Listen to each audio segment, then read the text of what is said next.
CCO negada will aduhin dawadon nojik jalijinel quasti dagilostan eho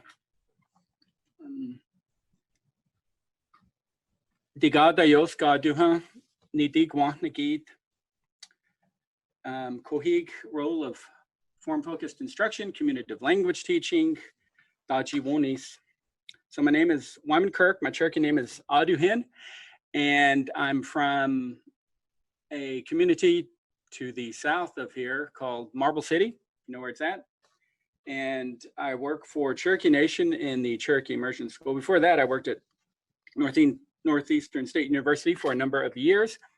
So today I am going to go into this idea that has been identified as form-focused instruction.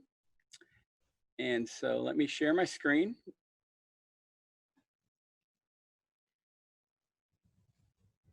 And let me say that during this presentation, to give you an idea, I'm going to go through this. The first 15, 20 minutes will be sort of laying some foundational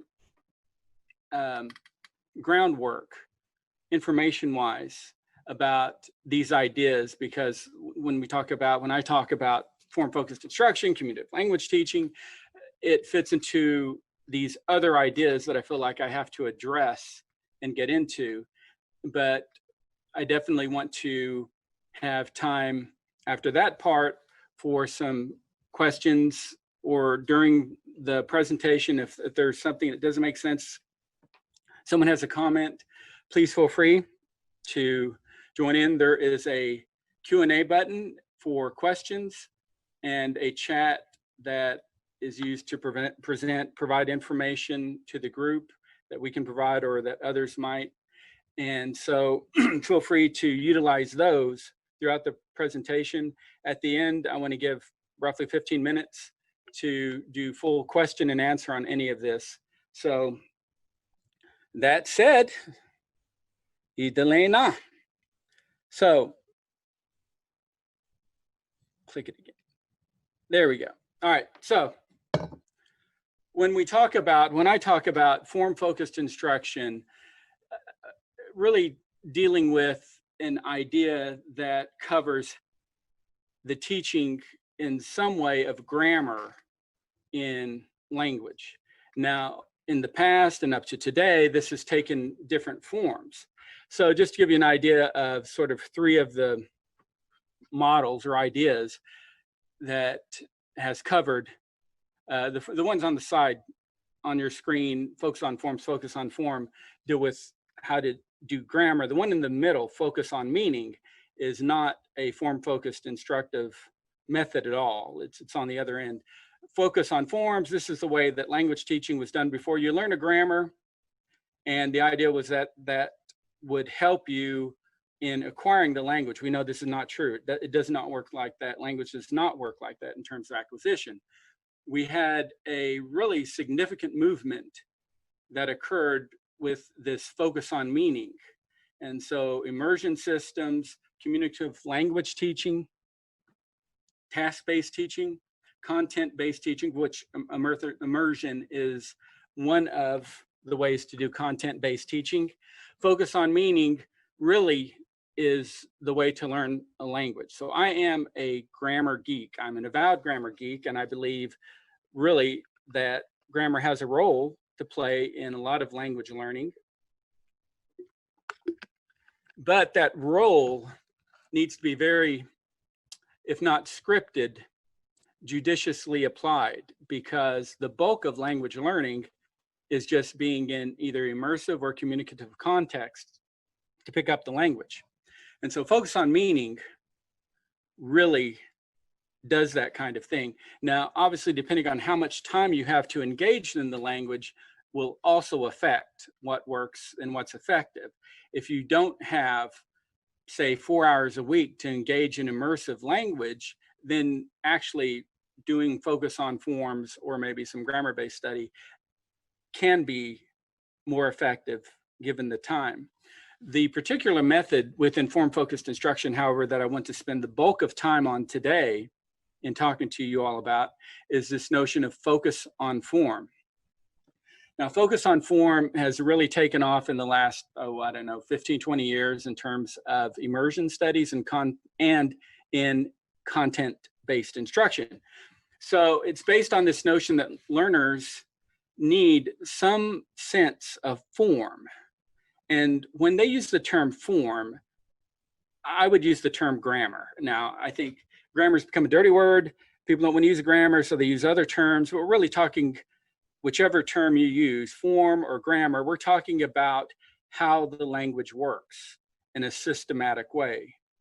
And that we've seen from immersion settings with languages, Spanish, French, even the Hawaiians, that language is not fully acquired in these settings by just hearing language, being exposed to language. There's something else that needs to be introduced, and I'll get more into that here in a second.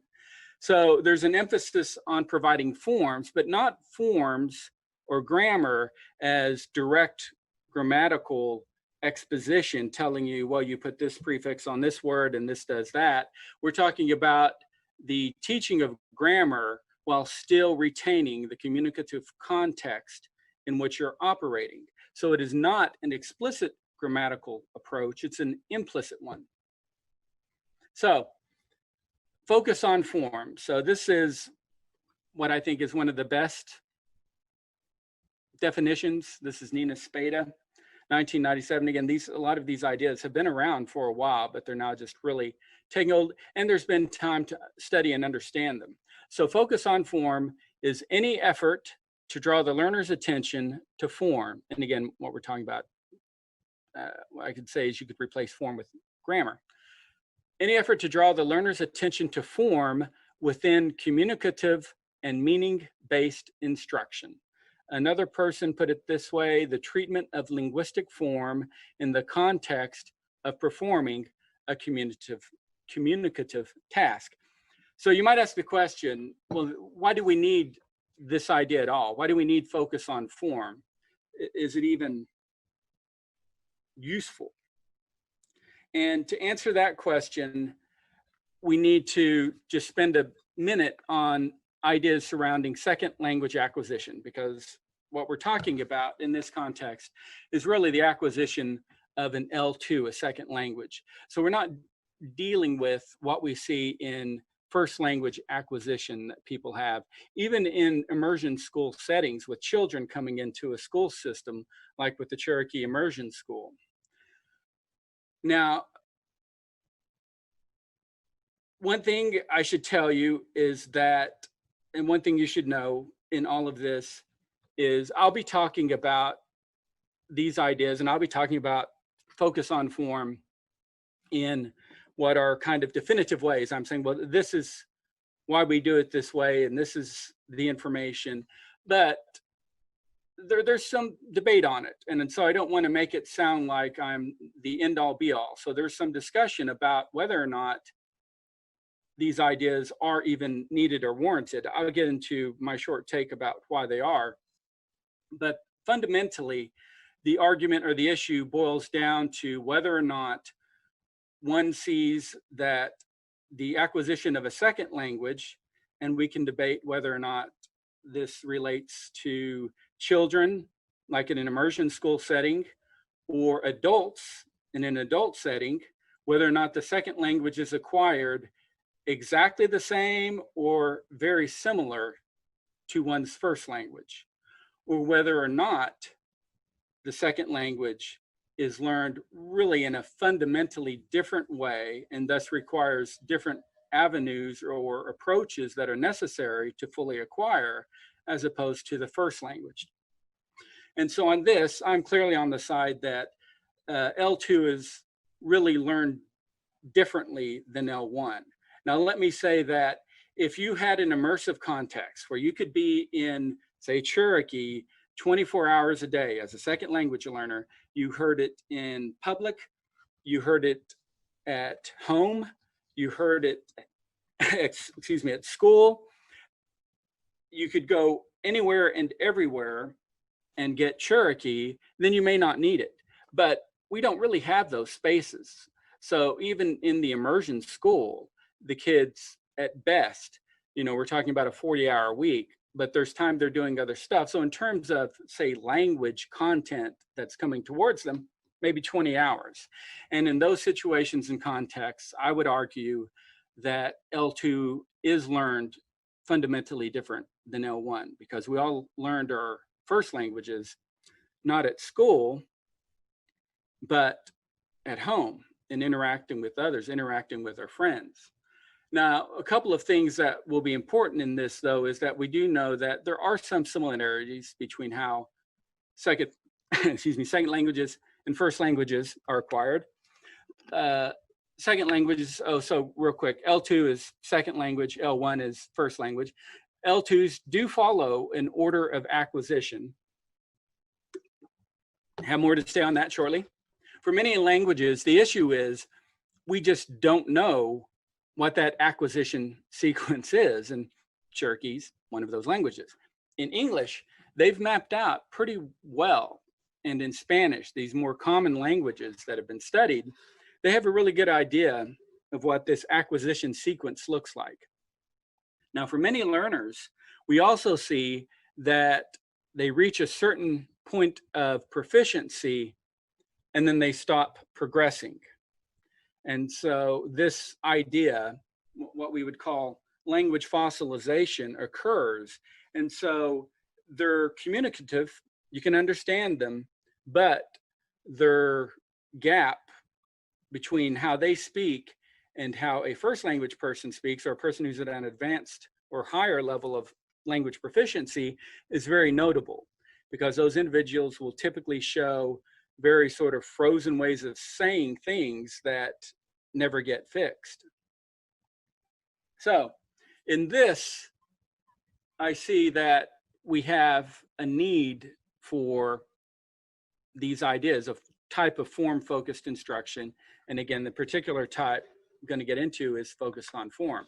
So there are these ideas related to methods and practices, task-based teaching, content-based teaching, communicative-based language teaching and learning.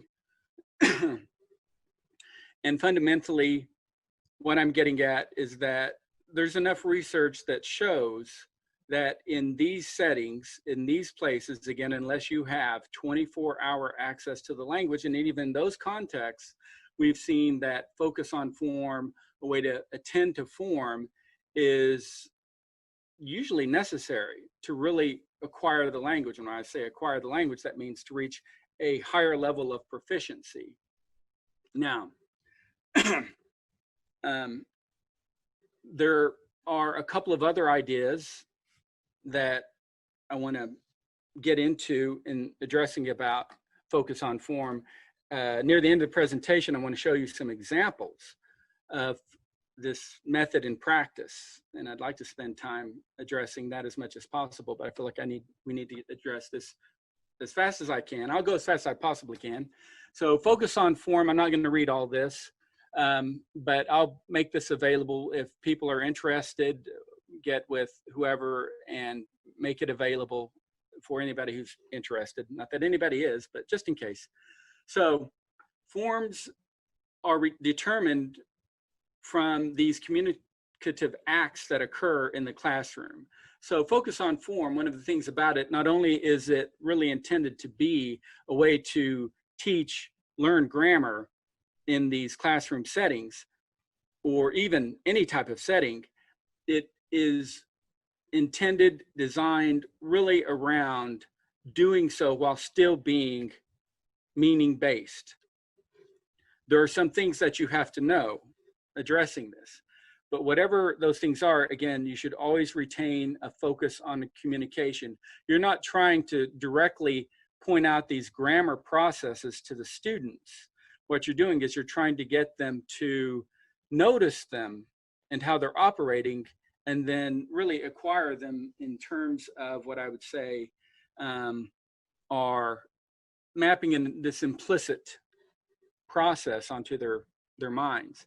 Now, there's a little box at the bottom, interaction hypothesis. This comes from Stephen Krashen. And he says that languages are really only acquired during interactive exchanges where language input is both meaningful and comprehensible. I believe in this. I think this is accurate. So you're really only growing in language when someone's talking to you and you understand what they're saying, right? So we've all probably been there listening to something, listening to a radio show interview or listening to someone talking, and you have no idea what they're saying. And you can do that for a minute or two, but after that, there's nothing to hold on to. And so with interaction, when we talk about interaction, we're talking about that interaction being both comprehensible and meaningful. It has something that relates to you. So it's not just someone talking or doing something that is devoid of substance, at least for you. Now, real quick, I'm going to skip past this one real quick. There are a couple of ways that you can do this focus on form. You can do it either through planned, so you can map these out, and I'll show you an example of that, and incidental. Getting into this, probably spend more time addressing the incidental, although, well, maybe at the end you'll see I've got examples of both. And on these, in getting into it, it's useful to address this first. So focus on form. I said there were some things that really is useful to know. Now, for speakers of a language, first language speakers, you don't have to know your grammar. It's already intuitively mapped onto your brain. You know how to do it without having to take classes about it. However, for a teacher of a language, knowing that grammar to some extent is very useful, because when doing focus on form, there are several things that are really good to know. You don't necessarily have to know them, but they're very helpful if you're going to be doing this. One is the proficiency level of the learner or learners that you're dealing with. So it makes a big difference whether or not you're working with a person who is, say, novice. And so these are terms from ACTFL in terms of oral proficiency. A novice high speaker, and again, talking about speakers, if we can talk about proficiency levels in terms of reading, writing, listening, speaking, but primarily here I'm talking about speaking, listening, proficiency level of the learner. So if you're talking to them and they're at novice high, but you're talking, say, you know, on this scale, there's a superior level, they're not going to understand much of anything that you're saying to them, even if some of the content you talk about is within their domain of knowledge. The proficiency gap is so large, they're not going to be able to keep up or understand. So you need to know what level they're operating on to communicate with them effectively. Now, this is true regardless of whether or not actually we're talking about focus on form. This would be true of language teaching in general and communication in general.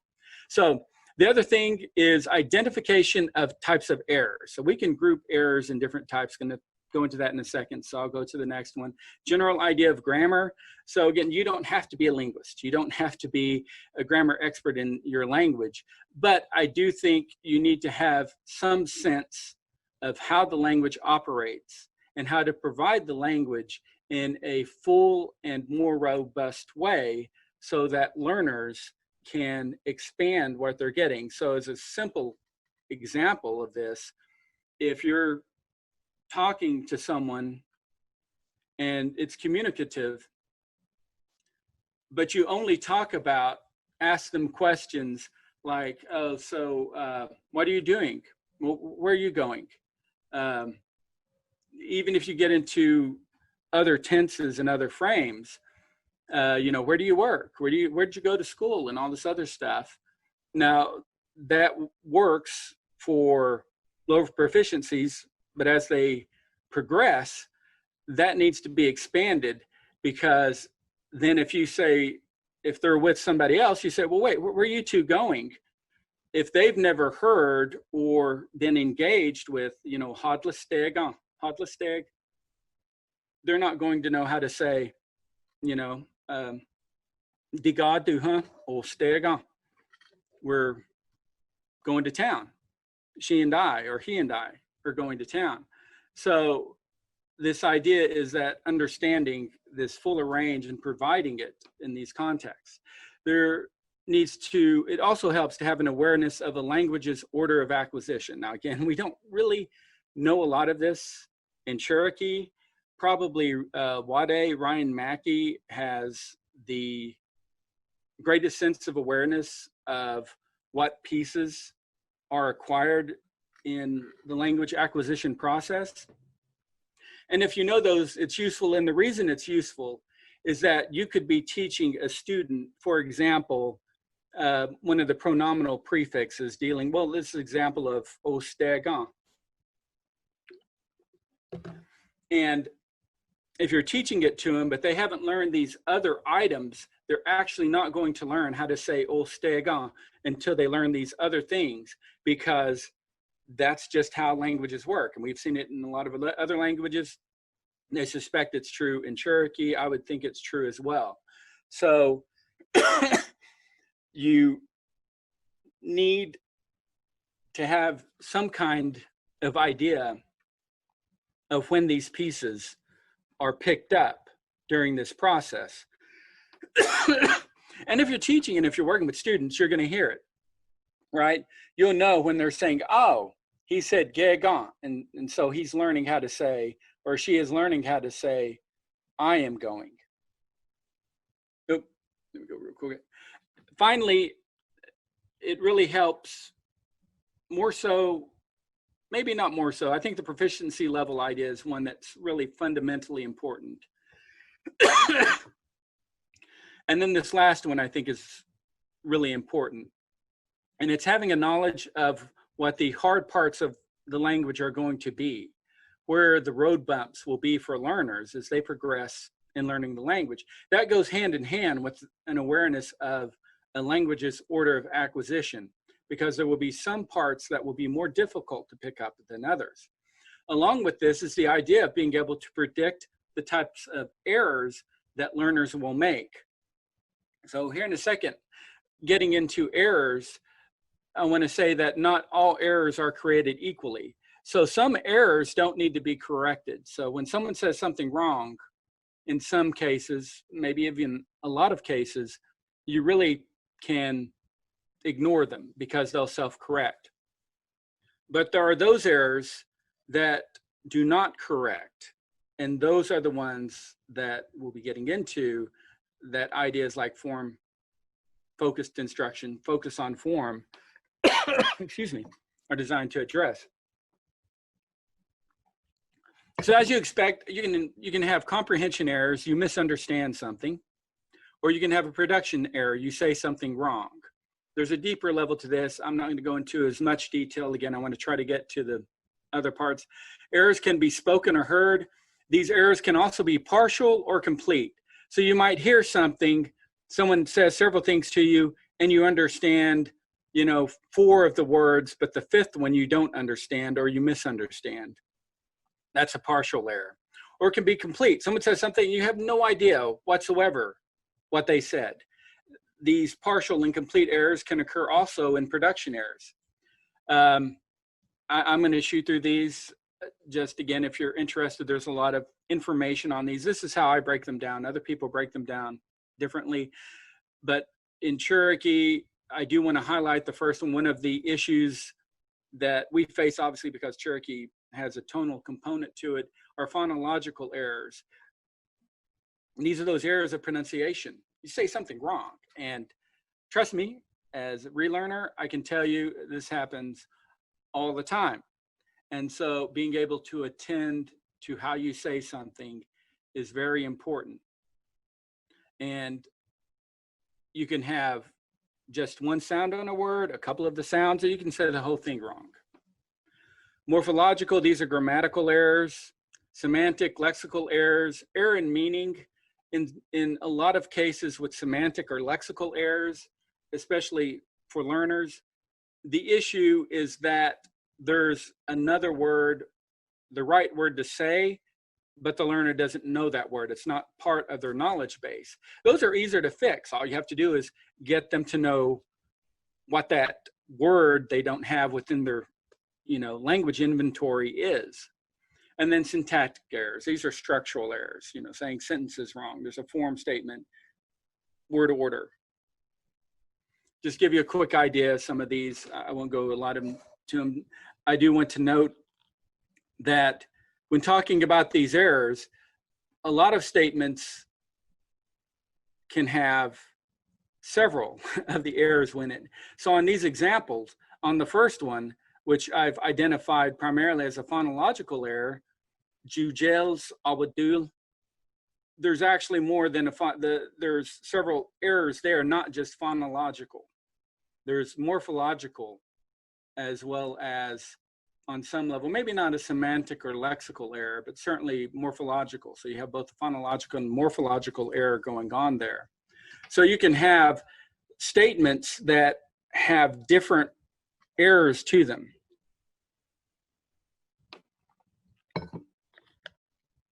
Now, again, I'm not going to go through all these. Just note that not all errors need to be corrected. Some that will be self-corrected, but again, others need to be addressed. The one idea I do want to note is that individuals, students, learners who get very proficient will tend to code switch. Rather than stop to try to think of a word they don't know, if they don't really have an inventory or lexical base to provide something, they'll code switch. And so they'll throw in an English word. More proficient code switchers may only throw in one English word and the rest Cherokee. Others, you may hear that reversed to where you'll get a lot of English and then a couple of Cherokee words. It depends on the proficiency level of the individual. So in this example, the one word that's English is puke, just in case. I want to make sure people didn't think, what is puke? So the sort of last kind of thing that is really important in terms of this is this idea of isolated errors. These are my terms, isolated versus patterned. Now in the literature, I've seen they use an error versus a mistake. Errors are things that will correct. Either the student has a base for correcting them, or it's part of an acquisition process that we know will get corrected. Those types of mistakes, those types of errors, excuse me, I'll try to keep to the official way linguists and others have talked about it, you don't really need to fix. Patterned errors, however, these are the ones that are true representatives of gaps in a person's language base. They can't say it right because they don't have the foundation to do so. These are consistent errors. The person may or may not know that they're saying it incorrectly. At issue is the fact they don't know, nor do they have any basis on which to say the idea, the form, correctly. So there's a gap that is missing in their way of speaking, of expressing themselves. And so these are the types of errors, mistakes that really need to be addressed. You have to fill in those gaps for those individuals. And the danger is that if you don't, then the way that they say things will become frozen. It becomes fossilized, and they won't be able to actually correct. So the idea of focus on form. So the brain is really a remarkable thing. So there are two areas in general in terms of language that we can talk about, certainly in terms of grammar. There's a part of your brain that you can talk about grammar explicitly and directly, but that is actually a separate part of the brain from the part of your brain that knows how to do grammar, and it does it intuitively and without having to think about it. This is, I've seen it identified as procedural memory. We're talking about mapping, creating an implicit grammar for individuals. And so that's what focus on form is really fundamentally, to me, meant to address. I know I've shot through a lot of this real quick. So in Cherokee, we know that there are certain mistakes, learning hurdles individuals will have, both children and adults. We also know that we can target many of those specific areas, some of those basic areas, to address them. There's one last point that I didn't get into in terms of this idea of language, and that's the influence of English. So we see really in settings like immersion, especially with kids, that they will tend to map and use English as a basis for expressing themselves, especially when they don't have that basis correctly or accurately mapped out in Cherokee. And so there's a push for them, even when they're doing Cherokee, to express things in kind of an English way. And so when addressing a lot of these mistakes, errors, however you want to put it, that are done, in a lot of cases, especially dealing with children, maybe less so with adults, but I think to some extent with adults, but adults have I think, greater awareness of when that's happening. With the kids, this happens and they don't even know they're doing it. They're relying on what they know, which is English, and mapping it into Cherokee, unless you drive them down that road that shows them, no, this is how we do it in Cherokee, they'll continue on that lane. And it's very hard to get them over into the right lane, to the proper lane. So focus on form can incorporate reading.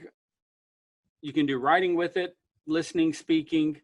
I like it because it can use all of those. I want to pause right here. So I want to get into some examples and show you all. Let me see if there are any questions. I'll ask Mr. Wagnon if he'll do those, because I have it's harder for me to pop that up where it shows up on my screen with the PowerPoint overlaid. If there aren't, I'll go into these. I don't see any at the moment, Wyman. Okay. So the examples that I've got listed here come from things that I pulled from the immersion school. Some of them came from 10 years ago, some of them 5 years ago, drawn from different classes. So I wanted to provide as much as was possible actual things that were done. So on this page, these are errors that are done. So in talking about this process for individuals working with learners, what I would stress is that it's a hard job. It's a tough job. So on one level, you need to try to figure out and determine, is this mistake isolated or patterned? Is it something that they don't know how to do in the language? Or if it is it something that they'll correct themselves and you don't really need to address it? And the only way to really determine that, in a lot of cases, I'd say is experience. You find out after a while, you know what? They've not fixed this problem that they've had for, a year now, and they should have done that by now. So we need to, get a handle on this. So this first one, see an apple. Student, now I've put it here. They actually didn't say jigolti, but for this, I'm just isolating something else, the negation process. So I kind of gave away. So what's the possible gap that we see indicated in this example? So as a teacher hearing this from a student or other students, how would you test whether or not this was isolated or patterned? So the error here is that properly negation should have, and I know we have dialectical variation and whatnot, but I don't see it. There should be a Y on the G. Jadulis, Yabaduli, I don't want it. And so this simple process of putting Y on a verb as part of negation is something that a lot of learners don't do initially. And I found out it's not something, this is part of the order of acquisition, talk about that, how things are acquired and picked up, that it's actually okay starting out for people not to do this. But what happens is, again, you go down the road, and after an extended period of time, if they're still not marking properly on negation, then you have an issue. And so it needs to be addressed. So it's helpful to know when this happens. Negation, incidentally, is one of those things that learners actually pick up pretty early on. It's not the first or the second acquisitional item, but it's one of the first, the top 4 or 5. So it's picked up relatively early. A lot of it is also exposure. So people need to hear examples of negation to understand it and map it out. And again, these should not be direct grammatical, oh, well, you put a Y before the vowel and you put ye if it's a consonant, or the sound E, that kind of thing. It needs to be shown in what are, as much as possible, natural or communicative examples. Next one, teacher.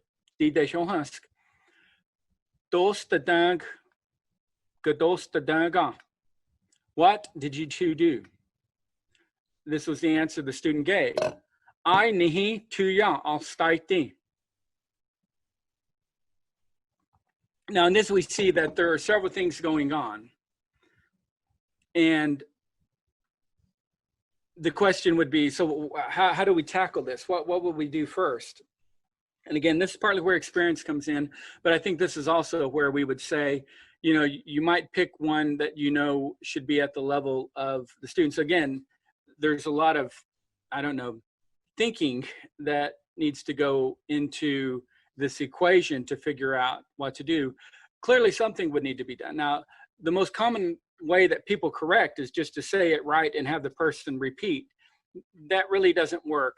The only on-the-spot correction that really works is pronunciation. If someone says something wrong, if they pronounce it incorrectly, then spontaneous error correction is useful and needed and necessary.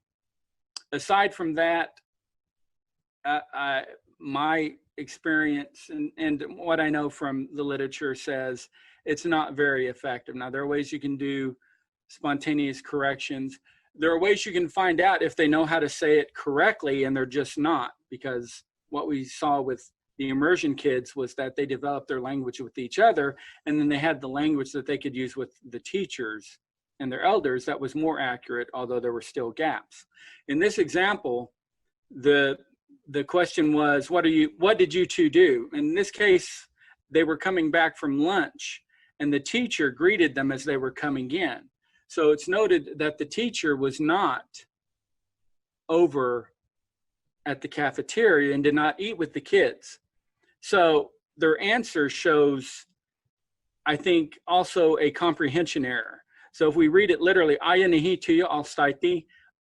you beans, and they were trying to express ate. All staiti is nominalized infinitive form for eating a meal.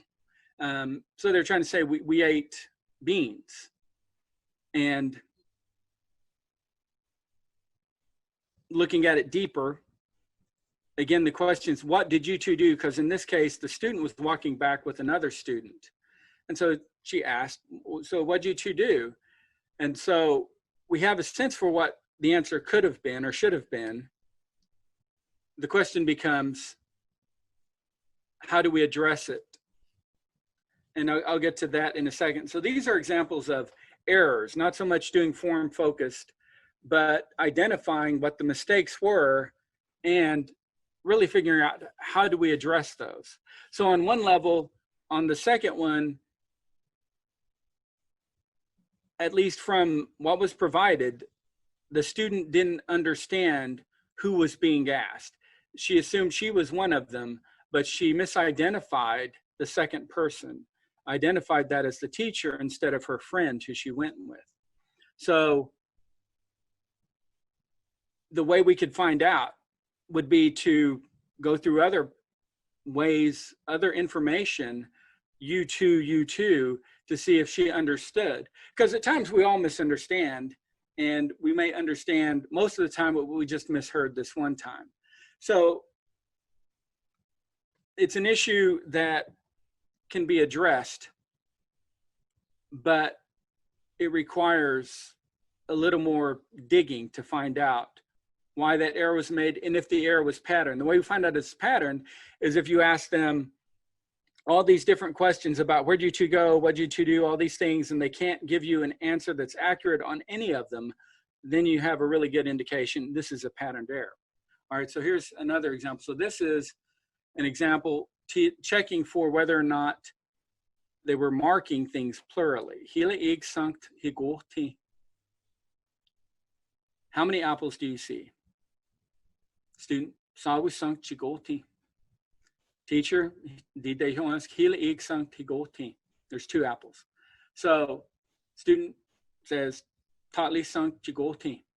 So on that should more properly be dejigoti. I see those. So again, you check to see if they know what they're doing. Tatli sankt higoti. You see 2? Higoti has. I see. And so if they can correct and do it without you telling them the answer, that's great. That means they actually know it. They just have this either evolving sense of how it should be, but they have this initial gut reaction on how to say it.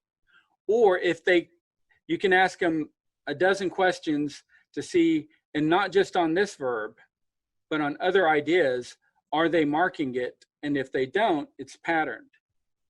I see there's a question.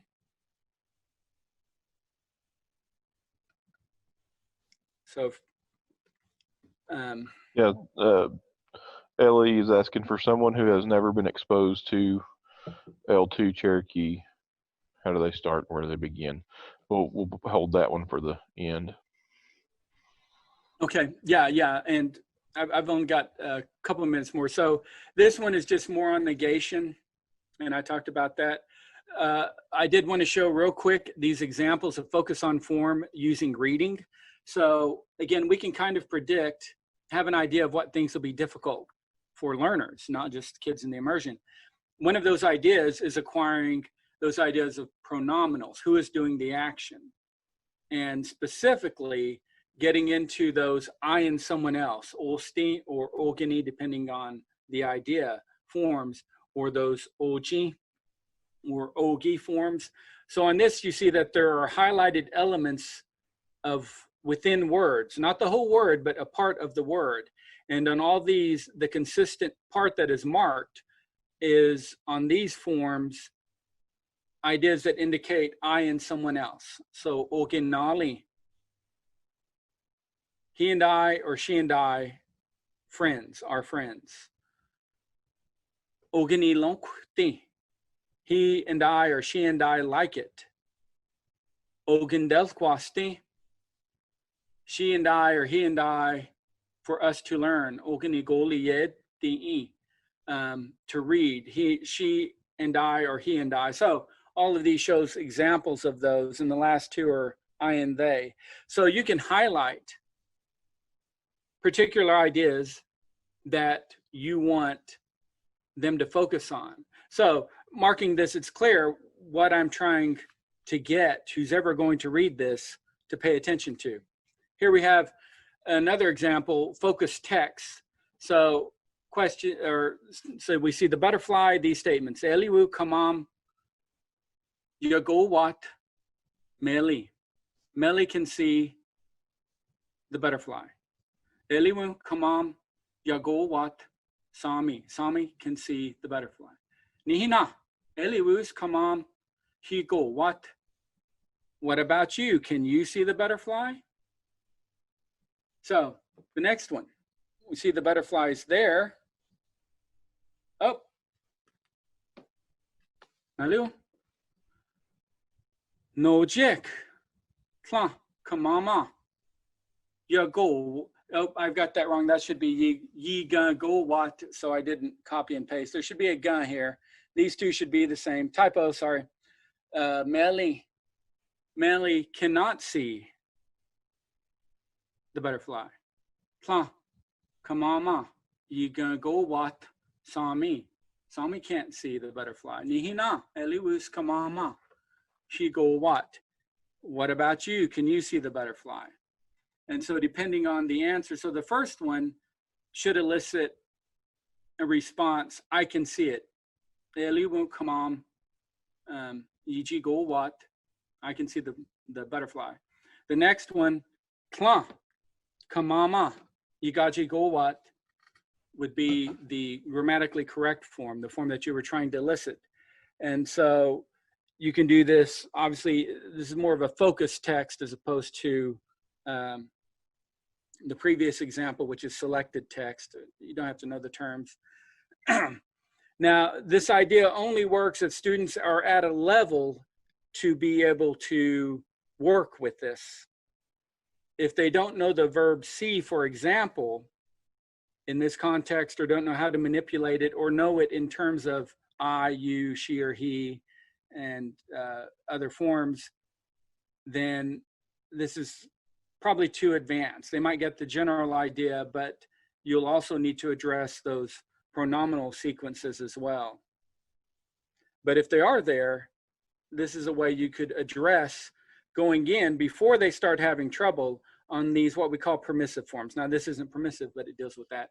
This is an example. I'm not gonna go into this much at all, but just note this process, I think, works especially well for individuals who are at higher levels of proficiency. So if you are, say, intermediate high, advanced low in Cherokee, or any language, these types of things are helpful for you to acquire those grammatical pieces that may be missing, those gaps you have on more advanced level things. And so this just demonstrates an issue of the idea of what we call this applicative.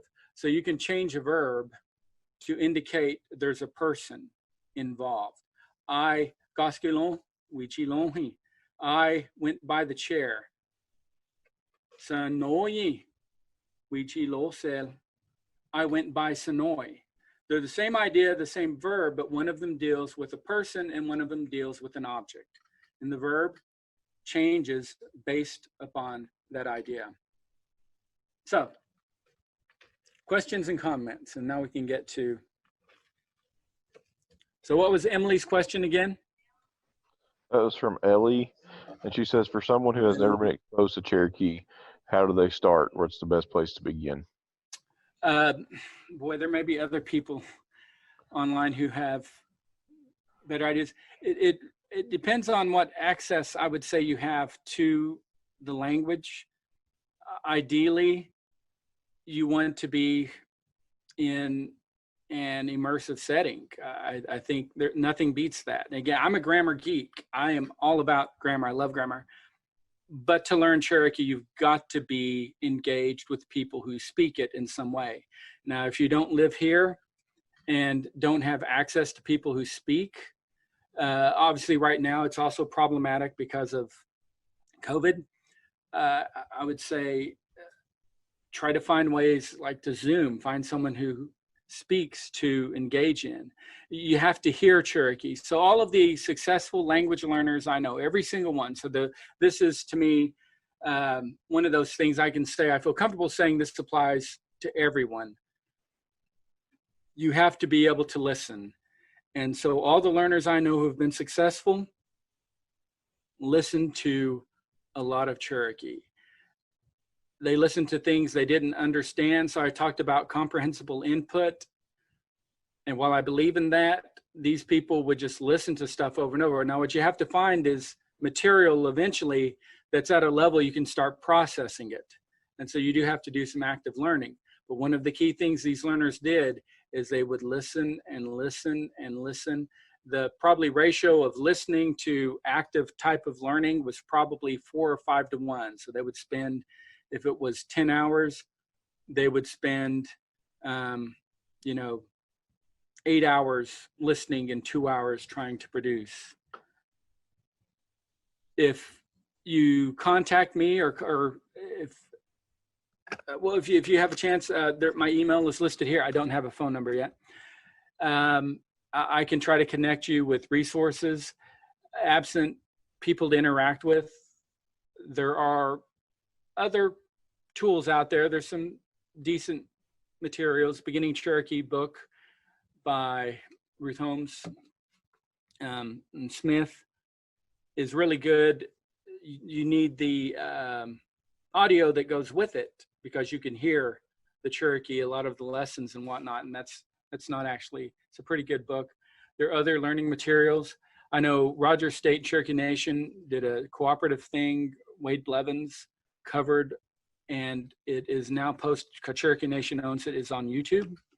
So if you put in Rogers State University Cherokee, that should pop up, and there's like 44 lessons, and there's plans to do a Cherokee too that will be posted up eventually as well. We got another question, Wyman, from Ian, and he said, do you have a plan for implementing or continuing the implementation of form-focused learning specifically at the immersion school? Yes. Yeah, absolutely. I think it, right now, the difficulty is that through the distance learning, we have individuals who are, everybody's working over a distance, and we're having to address a lot of other things before we can get into really digging into methodologies. I think the first step that has been done, and Jeremy Hammer is the principal over there and has done a fantastic job, is really just this focus on saying, okay, we need to use as much Cherokee as possible. So getting everybody who can speak Cherokee to speak Cherokee as much as they can until they want to fall over has been a big step. And it's not as easy as you might think it would be. And that has been a point of emphasis. And so that's gone a long ways. But absolutely, there are plans to get into these methodologies. And again, with speakers, we don't have to make, I've made this more complex than I probably need to, certainly in terms of speakers. We're just talking about, okay, we need to have a sense for how you need to make sure that when you talk to the students, you're thinking about, where'd you two go? Where'd you all go? What'd you all do? What are you all going to do? And getting beyond these ideas of commands and other things like that. Well, it's glad to be here.